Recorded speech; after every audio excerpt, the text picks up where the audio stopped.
All right, it is Monday, June 16th, 2025 at 1:30, and this is the Health, Housing, Homelessness, and Human Services Committee with Supervisor Luis Alejo and myself, Wendy Rudascu. We are calling our committee meeting to order. We are active on Zoom as well as from the Monterey room of the Government Center in Salinas, as well as from the District 4 Supervisor's Office in Marina. And I think this is our final item for the day. This is to receive a verbal update on our current Encampment Resolution Funding projects, our ERF projects. Again, we have Roxanne Wilson presenting. Thank you so much. I will try to keep it as brief as possible, but there's a lot to report. There are 2,436 individuals that were counted in the homeless point in time count, in which 18% of those individuals were located in unincorporated areas of the county. Mostly those individuals were made up 4 encampments. One was in King City, Salinas River, one is in Soledad, Salinas River, the other one is Pajaro, which we're all very familiar with, and then another one is right outside of Salinas's jurisdiction.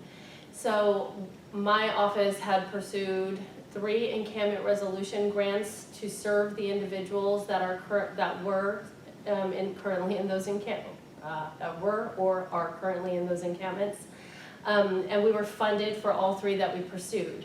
King City, that one has been fully resolved and has not had people return since it has been resolved. All of those individuals are currently staying in a motel, and the supervisors may be aware that King City had fallen into a little bit of a bind when their developer, Shangri-La, had purchased the hotels that was supposed to be permanent supportive housing, and then had later on foreclosed on the hotel in King City. King City then reached out to our office, asked us if the county would help, in which we did. And we rallied together many partners to try to salvage that permanent supportive housing project, while also maintaining the temporary sleeping arrangements of the individuals that were moved from the encampment. We were very successful in doing that, and King City is waiting any day now because we are currently in escrow and we are expected to close. So that project will take in all of the individuals that were inside of the motel. It is permanent supportive housing. I think it's important to note this is not shelter.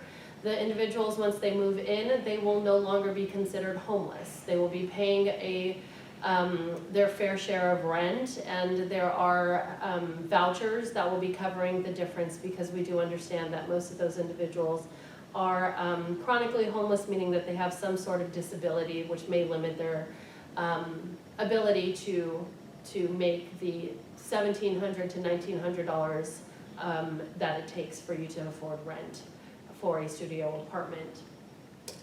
That one we're very excited about. The next one is the Soledad Salinas River encampment. We partnered with the city of Soledad to address a very long outstanding encampment that is right outside of their jurisdiction along the Salinas River. During the storms of 2023, we really did see how dangerous the Salinas River can get. I'm sure that many remember some of the incidents that happened in the Salinas River. So we had deployed outreach teams, and the city police officers and city community development went down to the encampment, started talking to people, trying to figure out if there was an interest for people to get services, in which we did hear that there is an interest. So the county pursued funding. We do have the capacity to manage grants. We were awarded that funding. We had temporarily moved everybody out of the encampment and onto city property for a provisional site. Those individuals are currently receiving services in this provisional site while we build a tiny village. That one is a shelter with supportive services. It is temporary, and we do plan on breaking ground within the next month to start building that tiny village of non-congregate units. Individuals will receive wraparound services, rapid rehousing, housing navigation, and all of those types of services to try to stabilize them and get them back into permanent housing of their own. And then the third encampment resolution grant that we received was in partnership with the County of Santa Cruz to assist people who are living along the Pajaro River. That one has become challenged several times by appeals from a local neighborhood. However, we are anticipating to receive our building permit, hopefully this week or next week. We are hearing that they have no further comments to our design plans. So that one will take about 5 to 6 months for that 34-unit non-congregate low barrier navigation center to be built. In the meantime, we are working with the continuum of care for us to try to offer services to individuals that are raising their hand today, saying that they want services. We have, that started a couple of weeks ago, and we have found permanent housing solutions for about 5 individuals so far. There's a lot to be said about the complexities of the Pajaro River. In our records that we're collecting, the vast majority of individuals do have ties to the Santa Cruz County Social Services and Benefits. So far, I've only identified one person who's tied to Monterey County's benefits. So we are having to navigate, again, very complex, highly bureaucratic programs to make sure that people access. But regardless, there are several entities, I would say easily 7 or 8 agencies, including the 2 counties, that are meeting weekly to try to navigate these very difficult situations. Again, most of our services are in Salinas, Monterey, Marina, which is pretty far away from the Pajaro levee. But regardless, our local continuum of care did vote to prioritize these individuals for services for 90 days. And we are doing our best to try to get them connected as quickly as possible before that 90 days expires. And that concludes my, actually one more, at the 4th encampment, I am working with the city of Salinas to see if there is a viable partnership there.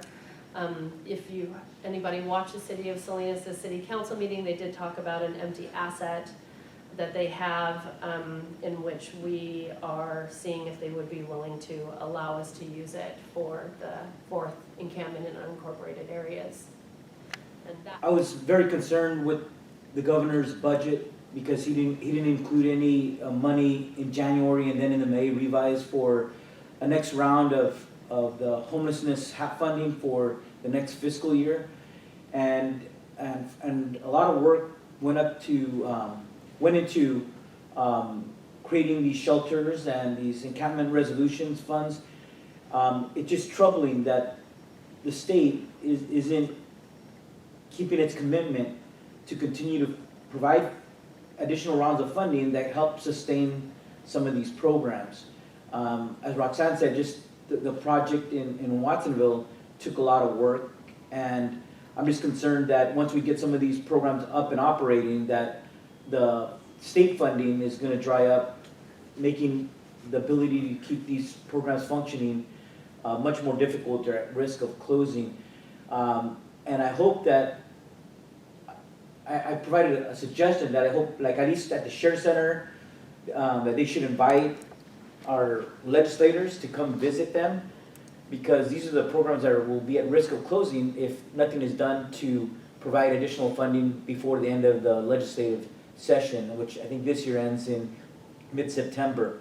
But I think we have to our partners need to be proactive, whether they come or not. I think we got to extend the invitation to give them a tour so they could see who the people that we are assisting, because we have a window of opportunity. Otherwise, some of these programs that we work so hard to hopefully get across the finish line, many that Roxanne has been working miracles on, I'm just worried that they will be at risk not too long from now without additional state funding. For Soledad, so far 97 tons of trash and debris have been removed. So that's people will physically see the benefits pretty soon of us providing services to individuals and getting them in alternative places to stay. And I do anticipate another easily 20 tons is probably being collected since the last time we weighed in. And then for the Pajaro levy, we are working with Community Action Board to establish a program where we pay people who are staying on the levee to clean up trash for incentives. So there's a lot of these are multifaceted. There's lots of things happening at the same time, but we're trying to figure out how people can see the benefits of bringing humanity to these encampments and working with the individuals to meet the needs of the community. It's hard to understate the reality of the state budget and the impact that the loss of state dollars will have on the programs that we've worked so hard to put in place here locally and across the state. I think your suggestions, Supervisor Alejo, are prudent. We have a lot of folks on the call with us right now, and the significance of the state dollars that have allowed us to be able to move forward and make create solutions locally are significant. If we were to lose, if we do in fact lose those dollars, the harm will be felt locally. The harm will be felt across the state. And so to be able to, for us to be able to communicate and tell the story of how those dollars are being invested, what those stories look like, what those, how those lives are changed locally, I think there is opportunity in this short window of time that we have to do that. And it's with the service providers, it's with the coalition. And so I guess I'm gonna, you're sitting in sort of some of those spaces, I think with CSAC, they've been a really strong voice in communicating those realities. Roxanne, in the spaces that you're at, you guys have been, just really championing the work that needs to be done. It doesn't happen by chance. It happens only because we're investing in the right spaces and doing really intentional strategic work. Anyway, just reflecting on the comments that you both made and echoing the significance. There's no amount of county budget challenges that we're facing here locally as well. And the reality is that none of our cities nor the county will be able to backfill the full loss of state dollars if those end up disappearing. So I think our challenge is clear and our task is clear to communicate those challenges. So I want to say thank you to everyone who's joined us and shared your thoughts and feedback and ideas and suggestions and disagreements with us today. We appreciate all of it. But please do raise your hand so that we can make sure we cover everyone. I don't want to miss anyone. Hi, Tim Heaven. So yeah, I think we were kind of confused when they initially released the HAP funding notice. It was 500 million. We thought it was going to be, we thought we had a win because they were going to do it, but then come to find out when we read the document the next day, it was possibly for next year. So that leaves a lot of funding out there that we need, and I think it's important to realize that without this funding, like in our area, a lot of our programs are ran off this HHAP funding, and it's really like it's preventing people from falling back into homelessness. And so I think we need to really advocate and try to figure out a plan if they're not going to include it. When I went to meet with the governor and his like frontline staff, his cabinet members, I think Tim Burns, he threw out a deal like if we would support a camping ban if they got the HAP funding, and that's kind of like just the idea of like what the governor's thinking, and it's so just illogical, but I don't know, it's just hard to talk sense into these state officials sometimes when they just don't care. I thank you again. I didn't get my question answered. why are the 3 motels shut down and boarded up?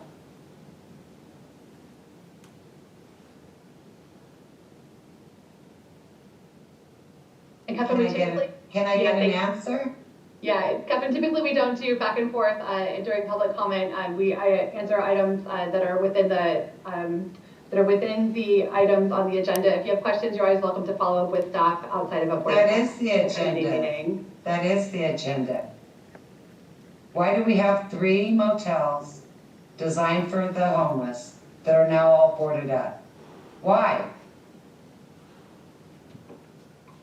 So we'll make sure that on the agenda, we can make sure we put an email address into the answers. And if you wanted to follow up directly with staff, I'm sure someone can provide more information. But it wasn't a part of a presentation today, so we're not able to answer questions during public comment. Catherine, I'll answer that question for you. Any place where we put homeless, brown shelter people, they just end up destroying it. That's why we have these problems that we have. Or the solution should be Monterey County needs to be focused on building homes, not apartments, not low income anything, homes. We need more homes to decrease the value of all these other homes so that we can have a place where we can house people for good. West Weisley's Monterey County Homes Unit. You know, if this money does go away, I'm going to implore you the same thing I guess I already brought up, which is some kind of policy, a backup policy plan of like how do we get people to behave. You know, if you're worried about it being all litter and everything, then reward positive behavior. If folks are not causing a disturbance, then pass them over instead of robbing them for everything they got. It wouldn't be that hard to redirect behavior and reward positive behavior, and you would see night and day of all these stereotypes that you're worried about. You know, people could function inside their tent if they felt like they could not be harassed on a constant basis at any moment. You wonder where a lot of trauma comes from or why people want to be doped up. It's because we're not providing any yeses. We're giving them plenty of no's. What do you think is going to happen after you have no money for HAP? Are we going to increase funding to sweeps? Are we going to increase funding? So who's getting the paycheck? And whose human suffering is paying for that? Because it's a constant. It's like kick the can or piñata, you know, those candies. We're grabbing them, stuffing it in our pockets. That's human life right there. That's their life potential. And we are abusing people on a constant basis because we want to. Hey, if you ain't got no money, where's your protection money or rent? Well, then we can beat you up and take everything you got every single day. And it's your own problem because we got cheerleaders who just have no humanity or compassion in their soul. And then they get a claim to go to church, I bet you. You ain't got no Jesus. If we're a Christian nation at all, are we? Probably not. ICE are getting picked up. People are getting picked up by ICE right now. You know, if you have no documentation, and of course that's going to happen if you get swept, you have no ID, no medication, no sunglasses, prescription glasses. Those are things you're supposed to look for, but nobody ever does that. That's still constitutionally protected. But yeah, we're not going to do that. And then people are going to get rolled out and disappeared because they have no identification. It's going to be United States citizens, not just the illegals. Roxanne, I know we didn't have this on the agenda, but I'll take the personal privilege of asking if you could just provide or an update. I know we had given direction at our last meeting to do the letter of support or to direct the letter of support to go to the full board for the Seaside Home Key project, but the Seaside City Council wasn't able to direct that move forward. They hadn't received any communication from the developer as of the day before the city council meeting when they were asked to give that direction. So in the absence of any communication from the developer, it was difficult for the city council to direct forward action and take on the risk of a home key project without a developer that they had confidence in at that point in time. So there was quite a bit of public comment, and our CAO was able to be present to make public comment at that meeting. But thank you for the work that you did to bring it to this committee. and we appreciate the opportunity to weigh in. But with that, our next meeting is scheduled for August 18, 2025 in the Monterey room and via Zoom. I want to adjourn this meeting and thank everyone for taking the time to join us and participate and share your thoughts. We appreciate having you.